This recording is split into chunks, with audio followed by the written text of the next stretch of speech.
का सिंहासन छोड़ बाबा घर मेरे आओ। खाटू का सिंहासन छोड़ बाबा घर मेरे आओ। खाटू का सिंहासन छोड़ बाबा घर मेरे आओ। खाटू का सिंहासन छोड़ बाबा घर मेरे आओ। जो रूखा सूखा है, जो रूखा सूखा है, कभी भोग लगा जाओ। जो रूखा सूखा है कभी भोग लगा जाओ। खाटू का सिंहासन छोड़ बाबा घर मेरे आओ। बाबा घर मेरे आओ।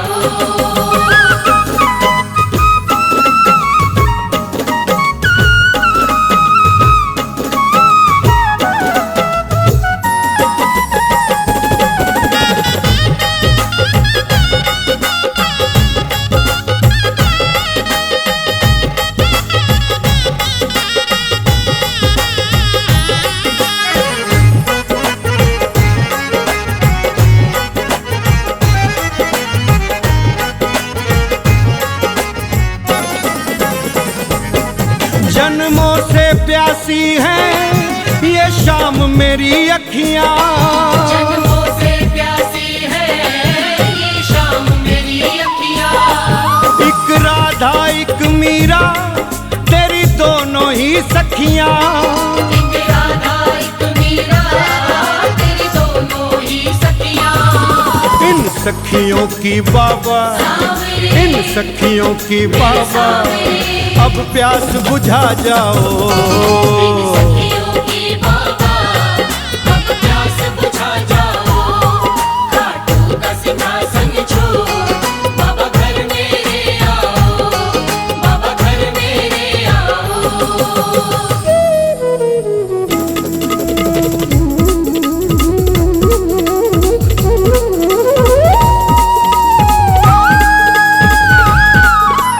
घर आओ मेरे शाम तेरी बात निहार मेरे शाम।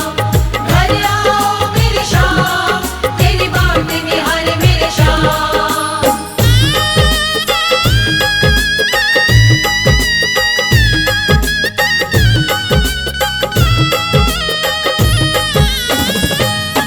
सपनों में तो आते हो क्या घर नहीं आना है।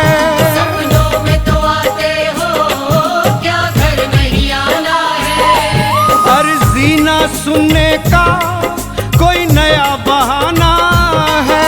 अर्जी ना सुनने का कोई नया बहाना है।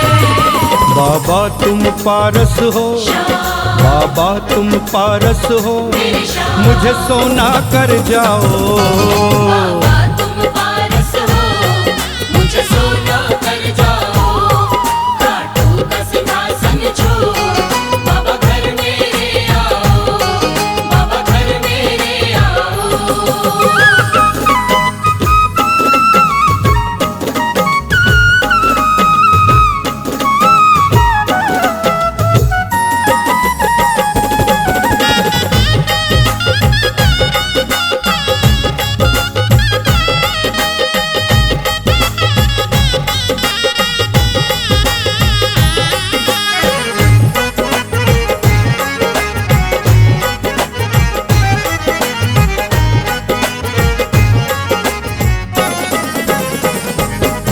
आरे के सहारे हो मेरी बाह पकड़ लो नाथ।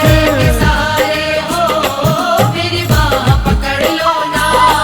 तेरी दया के काबिल तो है कहाँ मेरी औकात। तेरी दया के काबिल तो है कहाँ मेरी औकात। तेरे मधुरम सागर से, तेरे मधुरम सागर से दो बूंद पिला जाओ।